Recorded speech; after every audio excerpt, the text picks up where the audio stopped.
Well, hello! Welcome to a brand new, shiny, Men on Card episode of The Horror Collector. Say my name in the mirror 5 times and I'll take a sunrise and I'll sprinkle it with dew. I'm your host, Terry M. West, also known as the hardest working horror author you've never heard of. So last episode, which was our first episode, which was more of a mini episode, I kind of talked about how I saw this show going, and I've come up with a format, a design, if you will, of how I want the episodes to go forward. And they're going to be split into segments, 3 primary segments. There's going to be one called the Collector's Corner, and that's where I show things that you've sent me, and we discuss them and maybe go over the history and the story behind them. The second segment's going to be called It Came From Terry's Collection. That's me showing off things that I've recently acquired or maybe things I've dusted off to show and brag about. And the last segment of the episode is going to be whatever the theme is that we're working on. This week, it's Horrorclix, and I have a ton to show and a ton to say about that. But let's begin with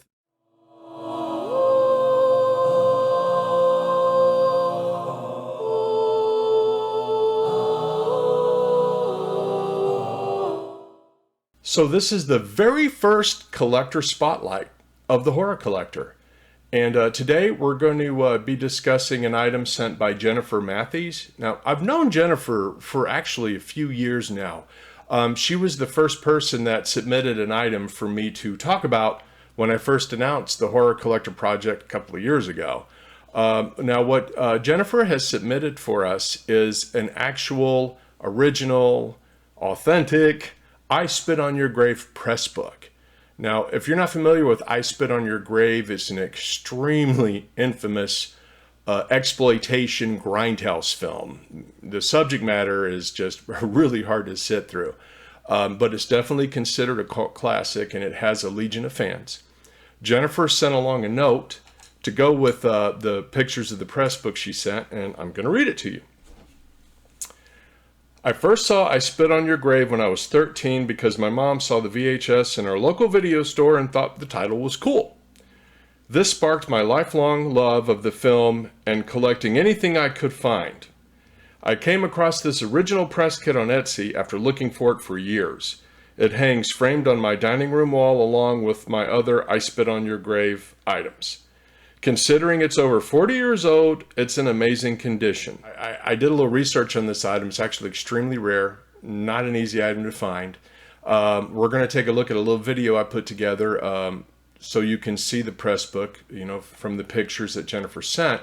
And if you're not familiar with the press book, this is going to explain what they are.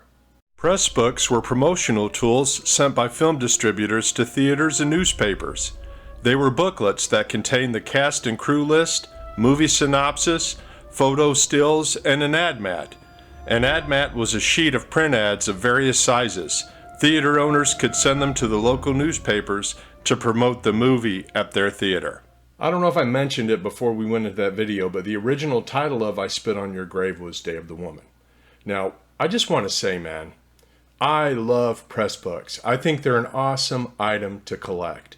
And there are things about them that appeal to me in so many ways. Number one, they don't take up a lot of space. I mean, they're not something that's large and bulky. You can fit thousands of them in a standard comic book box. Another thing I like about them is the price point. I mean, some of these press books that are like 40, 50 years old for some famous cult exploitation horror films, you can get as low as like $5 to $10. Really desirable ones might go for 20 to 40. Grails for certain collections might be 100, might go up to 1,000. But for some of these films, if you're a big, exploitation film, cult film, drive-in fan, a lot of these movies don't have any merchandise, like some of them might only have maybe a lobby card, poster, and a press book. It just so happens I don't have a ton of press books, but I actually have one I recently acquired. And I'll show it to you so you can kind of see what a press book looks like. This is for one of my favorite films of all time. the original Legend of Hell House, based on the Richard Matheson novel, and man, just really blew me away. But this is the press book, as you can see, and basically you open this up, and it's a little booklet. You see those ads and those stills from the film? You want to make sure those have not been cut out, because these were sent to reviewers, newspaper reviewers, who might clip those pictures to run along with their review, and those ads, varying sizes, were cut out by theater owners and sent to the newspapers, to promote their drive-in. So you always want to make sure, if you're buying this, that it states uncut, and that you're not going to get something that's going to be severely, devalued because of the damage. So anyway, that's one of my press books, and I'm sure I'll be showing off some down the road, considering maybe even doing an episode devoted to press books. So we'll see. Anyway, we have to take a small pause for the cause, but then we'll be back and we'll talk about my collection. Hi, I'm Terry M. West. I'm a horror author and lifetime horror fan. I'm also the host of an upcoming video podcast, The Horror Collector. Over the years, I've collected thousands of horror items, and I've become somewhat of an expert on the hobby. I want to show off some of my most cherished possessions, but more importantly, I want to see your most cherished possessions. If you're able to send well-lit, high-quality photos and videos of your collection, please go to my website, terrymwest.com. Contact me through the Horror Collector page and let's see what you have. And remember, horror collectibles can be a scary business.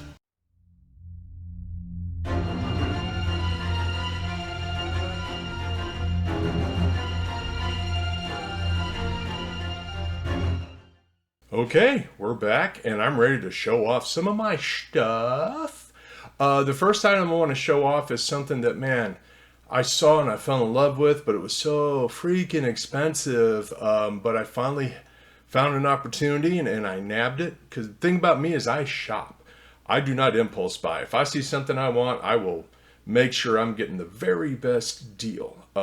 So here it is. I think you're going to love it too. It is the Pop Town Mike Myers with the Myers House, a Spirit exclusive even. The thing about this set, man, I sat there, I watched it on eBay forever, and this thing was going for, 175, 200 bucks. It was crazy. And then all of a sudden the Spirit Halloween edition came out. And I went directly to Spirit. I got a really good Black Friday deal. Got it for $32. Free shipping. There are people on eBay who are currently selling this for, 50 to 75 bucks. It's crazy. But anyway, yeah, very, very stoked to have gotten this. Like I said, I don't do a ton of Funko Pop, but some things you just can't say no to. And this brought back the feels such a big way. I'm not really that familiar with Super 7 reaction figures, but I've been seeing a few pop up that I'm like, okay, I better get my hands on those. And this, oh my God. This is it's like a, believe it was a San Diego or maybe New York comic convention. This is the Shogun Godzilla figure from Super 7, and I had this as a kid. If you look in the opening logo on our Facebook page, the vintage Shogun Godzilla is in sort of the masthead there, and oh man, I was so in love with this. I saw this and I immediately just said, I have got to have it. So, it's very, obviously it's tiny compared, to the original, but it's very sweet. I don't know if his fist comes flying off, probably not, but he does have the flicking tongue. You push it in the back of the head and he's, pops out and everything. But yeah, oh man, immediately fell in love, immediately got it and hugged it and kissed it and squeezed it. Loved it. I thought I had this And I looked and looked and went crazy, and I was like, damn it, I don't have it. I either lost it or it's around here somewhere. But as you know, I'm a big Night of the Living Dead collector, and there's going to be an episode on Night of the Living Dead memorabilia coming, soonish, next year sometime. But anyway, I found this. This is one of the movie tie-ins, and I had all of them pretty much. I did not have this one. This right here.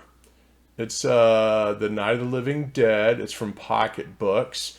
It's not the earliest, movie tie-in, but it's still fairly early. This was, let's see. This was 81.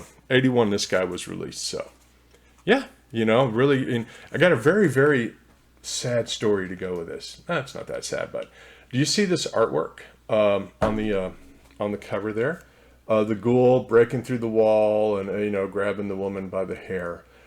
There was a seller who was actually selling the original artwork. I mean, the original art for this cover. And I went back and forth with this dude, and we just couldn't make it happen. We just couldn't make a deal. Sometimes people just want too much, and you just kind of have to step back and say, okay, it's just not there. It's not something I'm willing to spend on. So I had an opportunity for that original art, but I had to let it go. And a lot of times, you'll have to let things go. And if you don't let things go, you'll start losing things. So learn when to say no, or when to say enough. All right, well, we're going to dip out of here one more time, maybe look at one more little pause for the cause there. And when I come back, we're going to talk some Horrorclix. Stay tuned. If you're interested in reading my horror fiction, why not start with the project I'm best known for? What Price Gory is an old school collection of monsters and demons. It's been called a horror library must-have by the Horror Nation. It's available in Kindle, paperback, hardcover, and audiobook, exclusively on Amazon.com.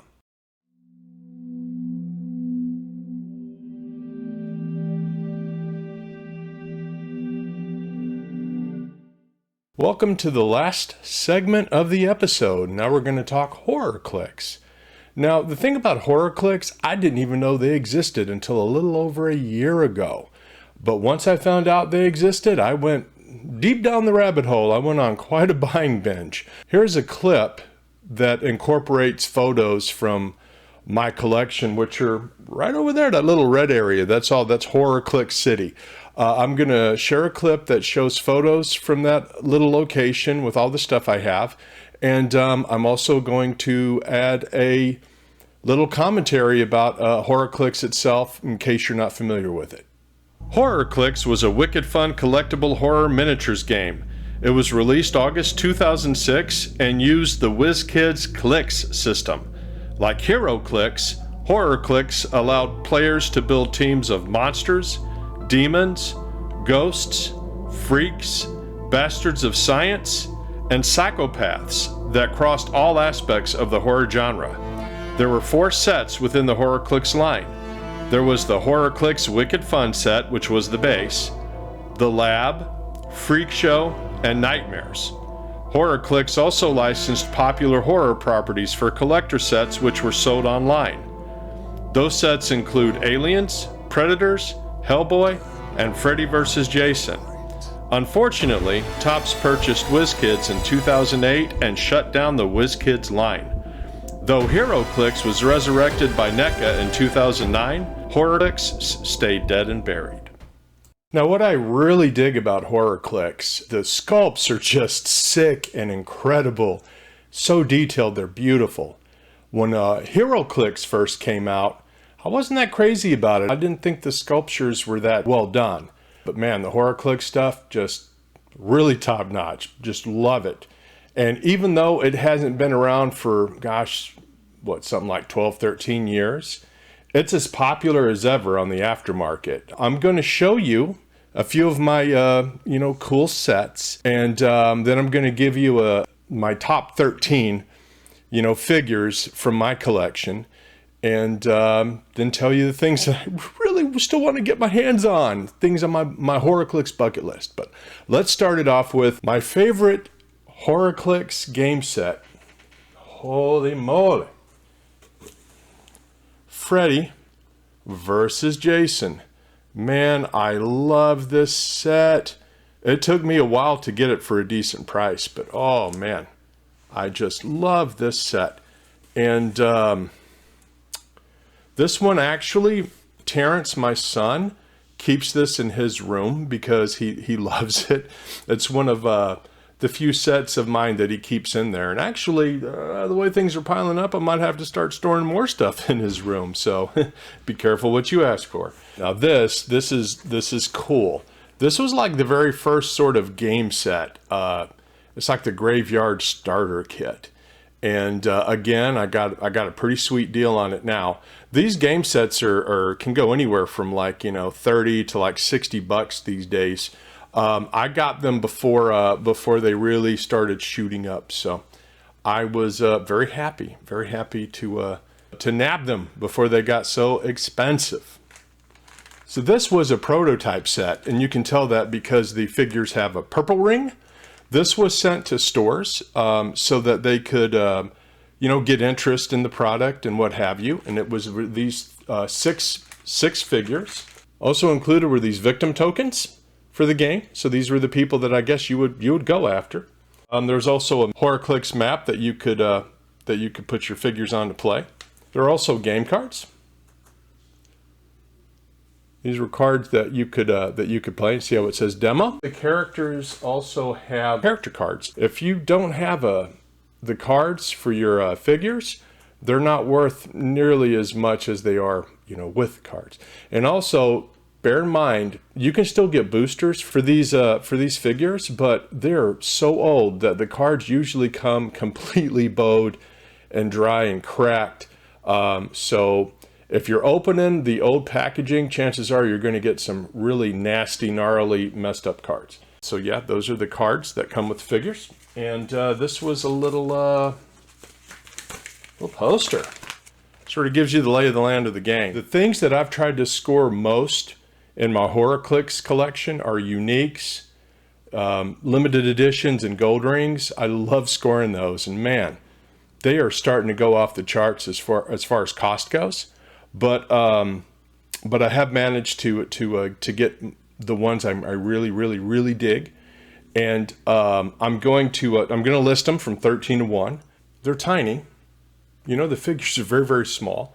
It's not easy to make them out. So what I'm going to do is after I list a figure, I'm going to share a picture I took of the actual figures from my collection. They're not stock photos; they're from my collection. It should appear about, I don't know, around here somewhere next to me. Okay, number 13, Wacko Jacko Lantern. And yes, this is very much a Michael Jackson parody. He even has his chimpanzee next to him.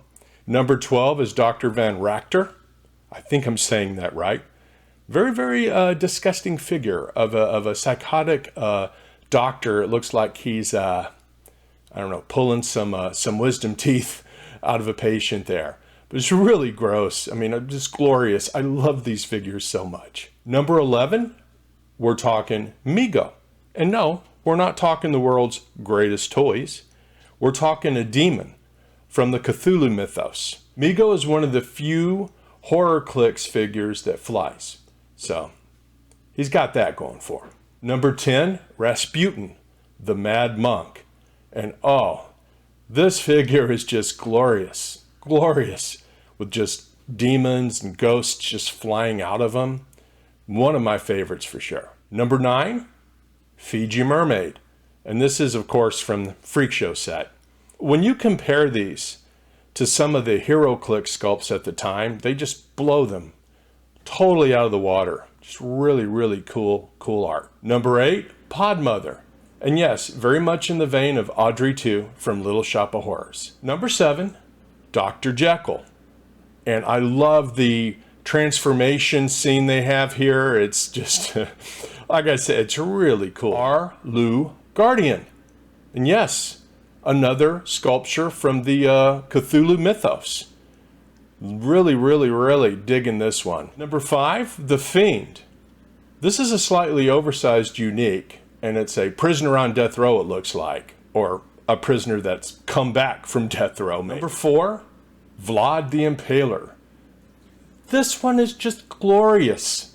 This was a convention special, and oh man, the way that Vlad has the guy on his spear, and just disgusting in a good way. Number 3, Tomb Mummy. Love this one. Just the way that he's coming out of his like little tomb, and I paid top dollar for this one. I had to. It was just one I had to absolutely add to my collection. Number 2, Jack the Ripper. And this is another awesome one. This was actually a buy it by the brick figure. You could only get it by getting a coupon when you bought like an entire brick, which is like 10 to 12 booster packs. And my number 1 favorite of all time figure, Zombie Astronaut. Man, I hunted high and low for this one. This was actually a UK limited edition. You could only get it by buying packs over there, but I did manage to score one, and man, you're not normally going to get one for any less than 30 bucks. As far as what I would like to add to my collection, I'm going to put on my Horrorclix bucket list the Colossal Cthulhu figure. Oh, $85 originally priced. You can't get it for any less than $3 at this point.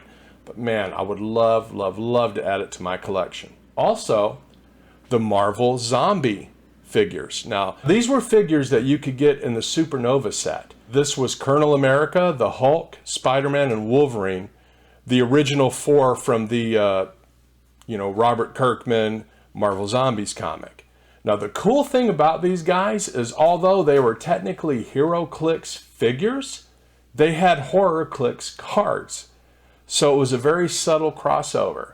Now, again, I would love to have these guys, but I'll tell you what, unless you have about $1,000 laying around, these are pretty hard to get. They go easily $200 to $300 a figure. One of these days. Okay, so that's it. That's our little spotlight on Horrorclix. I hope you had a good time. I think that guy had a pretty good time. He definitely looks like he had a good time. He's laughing, it looks like. But anyway, I think things really came together. I feel really good about this episode. Happy 2022. And we'll be throwing another episode together here soon. And remember, horror collectibles can be a scary business.